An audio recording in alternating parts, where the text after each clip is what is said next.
Olá, galera, tudo bem com vocês? Vamos dar prosseguimento então a essa nossa semana. A gente começou a conversar sobre Parkinson e Parkinsonismo semana passada. Vocês ficaram de assistir o filme Tempo de Despertar. Espero que vocês tenham visto e tenham gostado. O filme demonstra uma encefalite, né? E as pessoas com Parkinsonismo bem exacerbado, tem alguns casos, né? Um congelamento muito importante, uma rigidez. E aí, agora a gente vai conversar um pouquinho mais sobre as abordagens fisioterapêuticas na doença de Parkinson. Então, vamos tentar dar uma clareada na ideia de vocês aí, tá? Então, beleza, galera. A doença de Parkinson, como a gente vê, é uma perda da substância negra. Não tem ainda uma característica, né, que a gente consiga determinar a causa. É, e essa substância negra, ela degenera e para, então, de produzir um neurotransmissor chamado dopamina, né?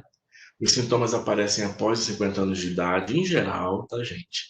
Sendo que nesse momento o indivíduo vai possuir 40% de células produtoras de dopamina, e quando os sintomas começam a aparecer mais, né, abundantemente no corpo, que você começa a determinar realmente a presença do Parkinson, a bibliografia fala em até 80% já comprometido, né? Então, temos só 20% das células produtoras de dopamina.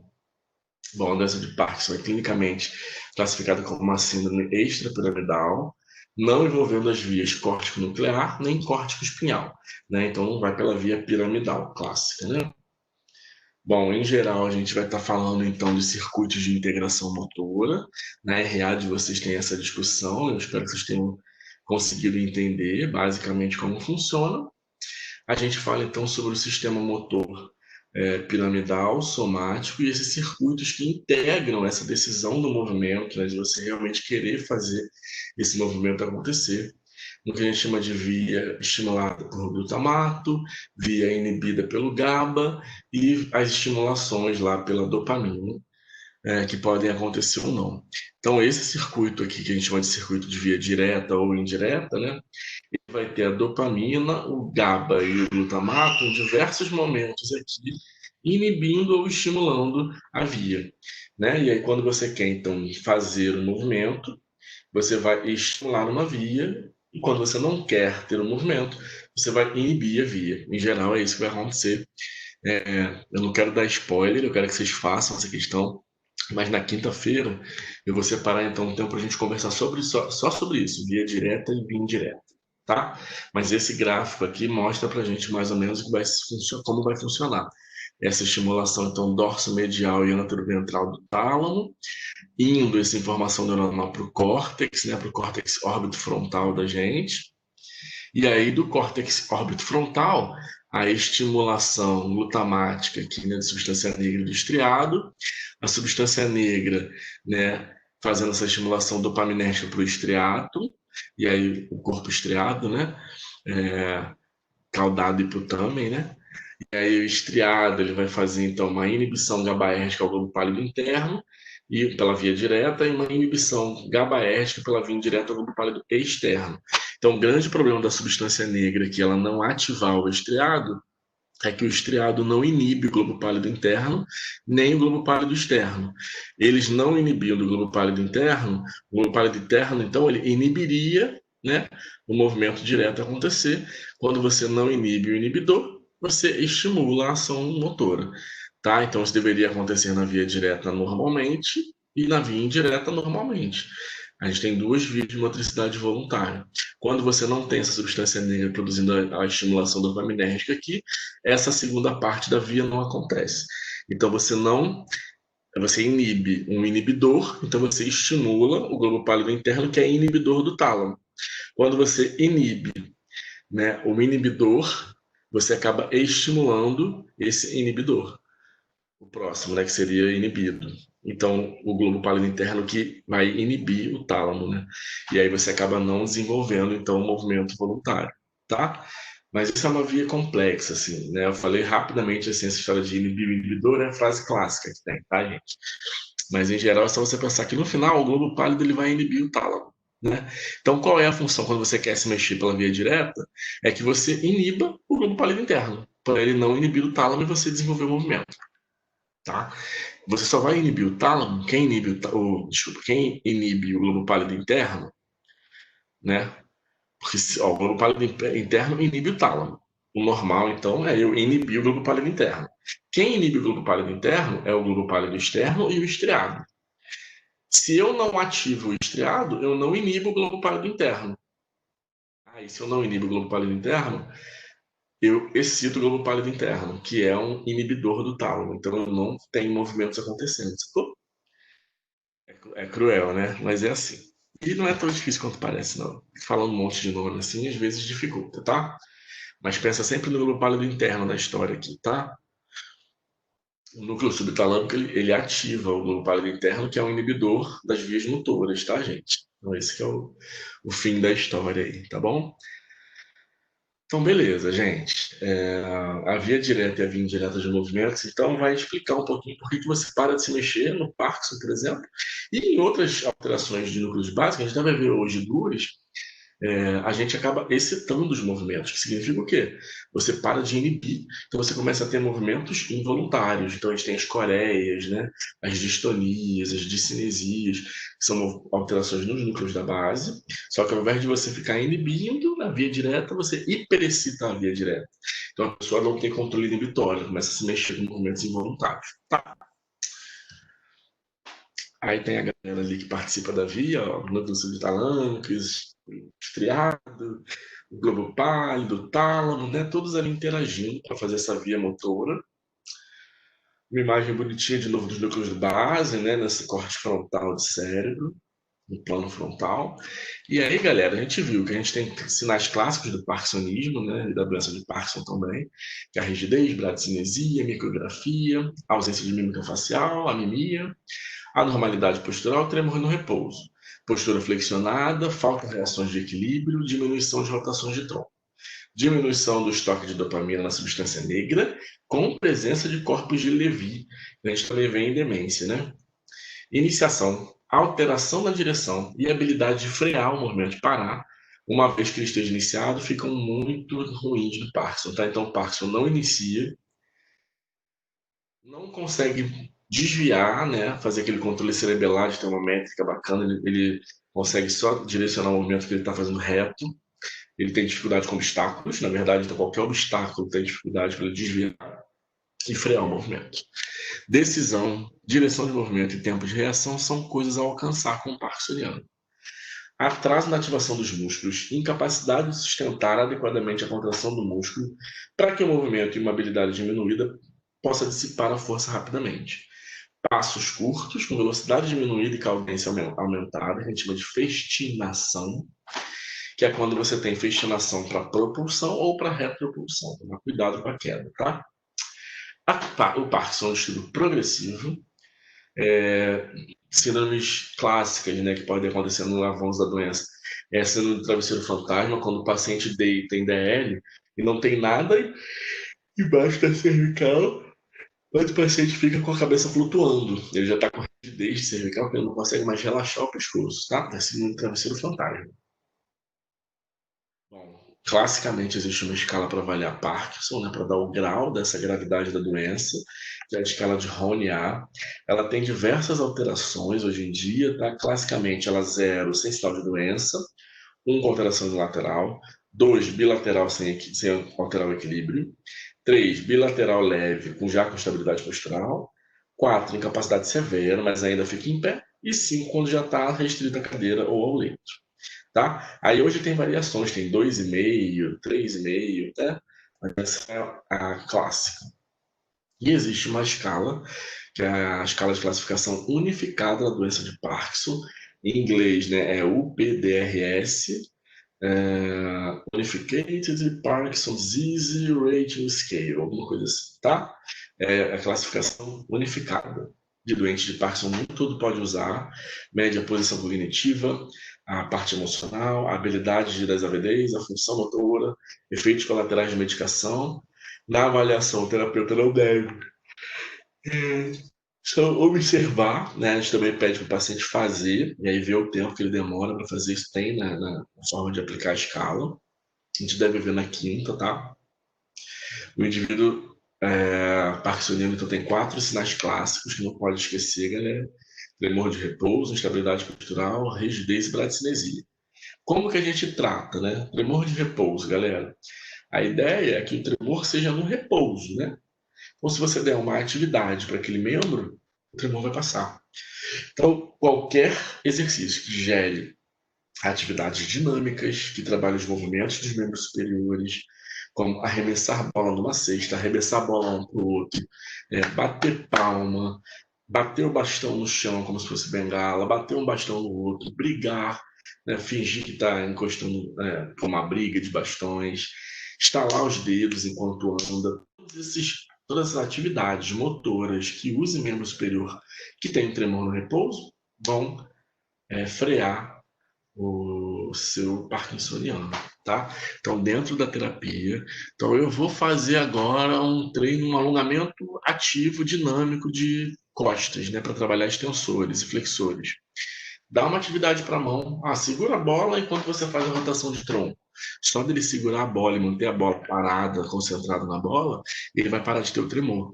Se você fizer só a rotação de tronco, ele vai ficar ali na mão, tremendo, fazendo a rotação. Dá uma atividade para a mão, faz ele fazer a rotação batendo palma, faz ele pegar um bastão, fazer a rotação, que aí você inibe o tremor no repouso dele, tá?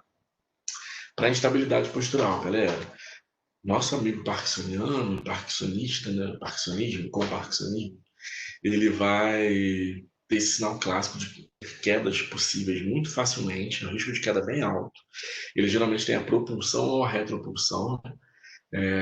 Então ele joga o centro de gravidade para frente ou para trás o tempo todo, quando anda ou quando está parado, tá? Ele às vezes está parado, começa a pender e quase cai se você não segurar.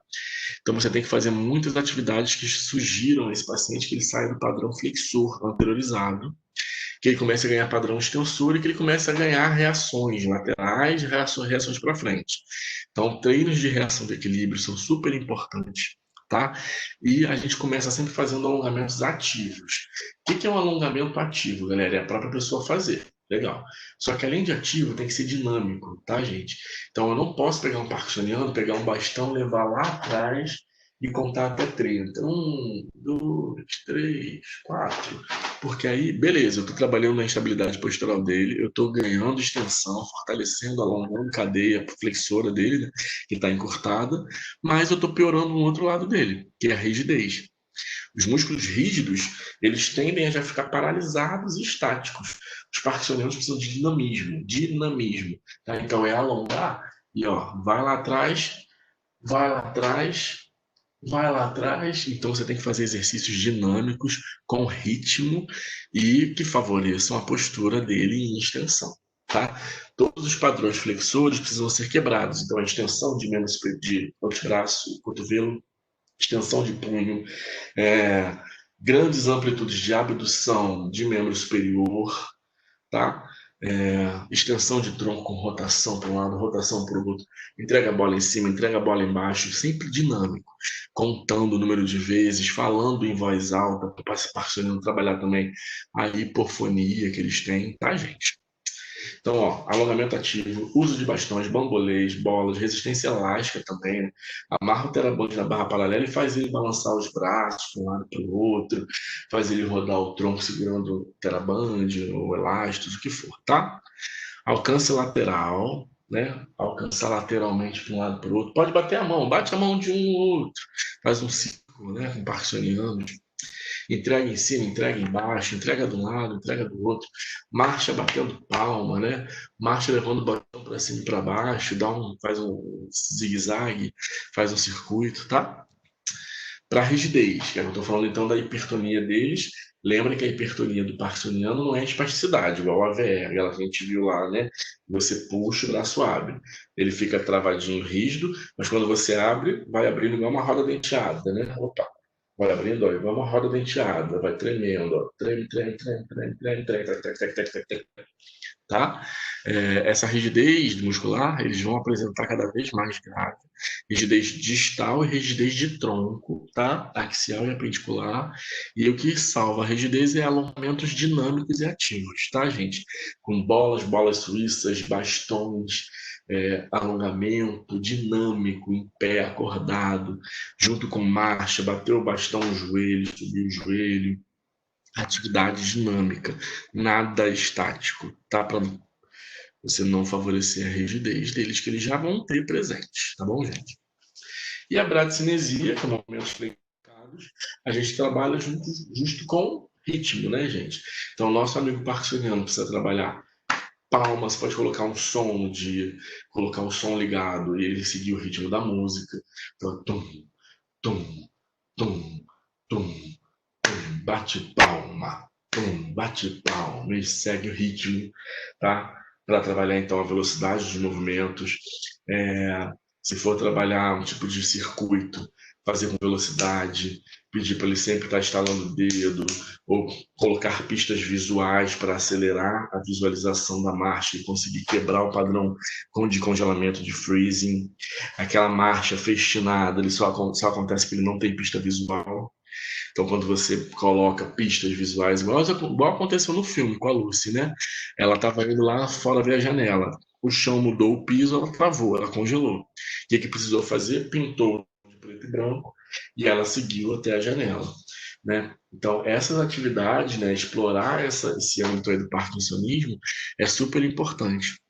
Eles vão ter movimentos lentos e vão congelar, e vão ter rigidez. Então, a gente tem que trabalhar ritmo, dinamismo, dança, pista visual, pista auditiva. Toda vez que eu bater palma, você vira de lado. Aí ele anda para o lado, bate palma, vira para o outro, e anda para o outro lado. E esse ritmo, né, ganhar esse ritmo, associar um input visual ao auditivo com uma mudança de um obstáculo, né, uma mudança no padrão congelante deles, né, de mudança de direção de marcha, do que for, é importante, tá? Para anemia, para hipofonia, para micrografia, trabalhar essas funções. Então, para anemia, né, uma coisa que a gente sempre faz é trabalhar grandes amplitudes, né, pescoço para um lado, pescoço para o outro, falar abrindo meia boca, i, ó, todo mundo fazer um coro de letras e vogais. Para hipofonia, para falar baixinho, a gente sempre pede para todos os alongamentos ativos e dinâmicos serem feitos contando. Vamos contar até 30 vezes o bastão lá em cima. Todo mundo conta. 2, e eles soltam a voz. Se for fazer treino em bicicleta ou esteira, eles têm que contar alguma coisa enquanto desempenham o trabalho. Então, olha, conta onde é que o senhor mora, qual é o seu endereço completo, quantos netos o senhor tem, e ele tem que falar o tempo todo para trabalhar a voz, para trabalhar. Não deixa de ser uma tarefa dupla, né? Porque ele desconcentra da atividade que ele está fazendo e pensa em outra coisa. Isso é super importante para trabalhar também o cognitivo deles, tá? Jogo de memória, jogo de cartas, resta um. Tudo isso são atividades lúdicas e importantes para trabalhar com o parkinsoniano, tá, gente? Bom, então, dentro do tratamento inespecífico, né, pensando agora nos outros sintomas todos. Caminhar, luta, dança, esporte com bola, aeróbio, esteira, bicicleta ergométrica, fortalecimentos em geral, tá, gente? Desde que sejam dinâmicos. Então, pilates, desde que você não fique parado na postura, é super relevante, né? Você usar aqueles aparelhos e alongamentos ativos, flexibilidade. O ideal é só não manter ele paralisado na postura. Escada, remo, natação, tá? Beleza, gente. Então, Parkinson é isso. A gente vai ver a UPDRS e a gente vai ver a via motora, direta e indireta de movimento, que a gente fala sobre o núcleo de base. Outra lesão de núcleo de base bem importante para a gente dar uma estudada essa semana é a coreia de Huntington ou doença de Huntington. É uma doença degenerativa que vai afetar o nosso sistema nervoso, provoca movimentos involuntários de braços, pernas e rosto. É conhecida como coreia de Huntington, que coreia é falar de dança, né? Uma palavra grega aí. São movimentos rápidos, involuntários e bruscos que o paciente tem. Depois vocês procurem na internet coreia de Huntington. É uma doença hereditária, mutação genética lá no cromossomo 4, que vai codificar uma proteína chamada huntingtina. Tendo filho da pessoa afetada, 50% de chance de desenvolver também a coreia.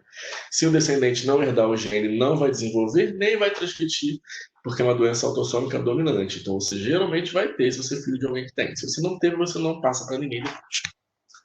Bom, é uma doença hereditária, autossômica dominante, deficiência da transmissão GABAérgica, aí é outro transmissor GABA, colinérgicas e mediadas pela substância P.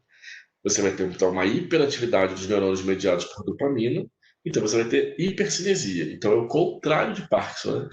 No Parkinson você tem diminuição da dopamina. Então, aquela história da via direta lá da substância negra, né? Chegando lá no globo pálido interno, então, e inibindo o inibidor, você acaba não inibindo, você acaba excitando o inibidor. né? Então você começa, você acaba inibindo, na verdade, demais o inibidor, você excita o movimento. Quando você inibe o inibidor, você excita muito o movimento. Então você tem o que a gente chama de hipercinesias. Sintomas: a coreia vem associada a demência e alterações de comportamento. Gente, movimentos involuntários, bruscos e irregulares de braços, pernas e face, perda progressiva de memória e também senilidade, depressão, coreia vai evoluir para o corpo todo, alteração na articulação de fala, tiques e caretas na face, a fala é hesitante, explosiva e depois fica uma fala sem compreensão, fica com dificuldade de deglutir e perde a visão periférica, então é uma doença cruel, né, e genética. Outra coreia que também acontece é a de Sydenham, ou doença de São Vito, é um distúrbio neurológico característico de febre reumática, é um dos critérios maiores para diagnosticar, inclusive, a febre reumática. Até os 14 anos é bem comum acontecer na febre reumática. São movimentos espasmódicos, são espasmos, contrações daquelas espasmódicas, incontroláveis, que começam a manifestação lenta e gradual, e depois vão se tornando rápidos, involuntários, esporádicos e diminuem durante o sono. Esses espasmos, né, podem afetar qualquer músculo do corpo da pessoa, menos a musculatura de olhos, que são os retos, né, os oblíquos. Os trejeitos e tiques e caretas são bem comuns na coreia de Sydenham. Em casos leves, o paciente pode parecer desajeitado, ter alguma dificuldade para se vestir e para se alimentar, e em casos graves pode ser necessário proteger para que ele, com as coreias que ele faz, ele não se machuque, inclusive, né? Pode cessar depois de 4 meses, de forma gradual, mas em alguns casos pode persistir por até 8 meses, mas geralmente ela regride, tá? Essa doença, então, é a doença de São Vito, doença autoimune da infância, né, até os 14 anos. São movimentos coreicos de membros, face e tronco, associados à fraqueza e hipotonia, tá? Ocorre tardiamente depois de estreptococo, febre reumática, beta-hemolítico. Ocorrem alterações no funcionamento com alargamento do estriado e do globo pálido. E aí você tem uma hiperexcitação da via dopaminérgica e hipercinesias. Muito bem, amigos. Então, só para a gente contextualizar a via direta e via indireta. Quando você tem um problema na substância negra que não produz dopamina, a dopamina ela vai agir, né, lá no estriado, e o estriado, quando ele está ativo, ele inibe o globo pálido, que é um inibidor. Quando você inibe um cara que inibe o movimento, você excita o movimento, tá? Isso é uma via direta normal. Com dopamina normal, você excita para acontecer o movimento, você inibe o inibidor do movimento. Quando você não tem dopamina, você deixa de inibir o inibidor. Então, o inibidor que não está inibindo, né, o cara que inibe, então você está excitando o inibidor. Quando você excita o inibidor, você não tem movimento. Então você fica com hipocinesia na doença de Parkinson. Nas Coreias, você tem uma hiperexcitação da via dopaminérgica. Então você excita pra caramba o inibidor, que vai inibir o inibidor. Beleza? Quando você excita pra caramba o inibidor, o que você faz no fim da história, gente? Pensa aí comigo. Então, ó, a via dopaminérgica está hiperexcitada, tá? Então você tem uma via motora superexcitada. Você, ao invés de você ter uma hiperinibição, você acaba tendo movimentos demais, você acaba tendo uma hipercinesia. Beleza? Estudem essa via direta e a via indireta, que a gente vai conversar sobre ela direitinho na quinta. É isso. Eu acho que eu falei tudo que tinha que falar hoje. Para tratamento com Parkinson é super legal. A gente conseguir conhecer, né, o tratamento é individual ou em grupo, vai ser em grupo, com tudo isso que a gente falou hoje. Quando os pacientes estão com RONA até 2, no máximo 3 já começa a ir individual, tá? E do 3 para lá, 3, 4 e 5 de RONA são indivíduos que já estão precisando de um pouco mais de cuidado. A gente faz a mesma coisa, das mesmas formas, só que a gente não deixa ele em grupo sozinho, né? A gente fica dando apoio, fica ensinando os movimentos individualmente, por ter menos possibilidade de você cair com o paciente ter uma queda. Tá bom, gente? É isso que a gente ia conversar hoje. Se cuidem, assistam o filme, vejam a nossa RA, concluam a RA e boa semana pra gente aí. Estamos começando mais uma semana bacana. Amanhã tem quiz de Parkinson, ou a gente deve fazer um Kahoot daqui a pouco, agora. Amanhã tem quiz e quinta a gente fala então sobre as vias direta e indireta e sobre a OPDRS, tá bom? Obrigado, galera. Até.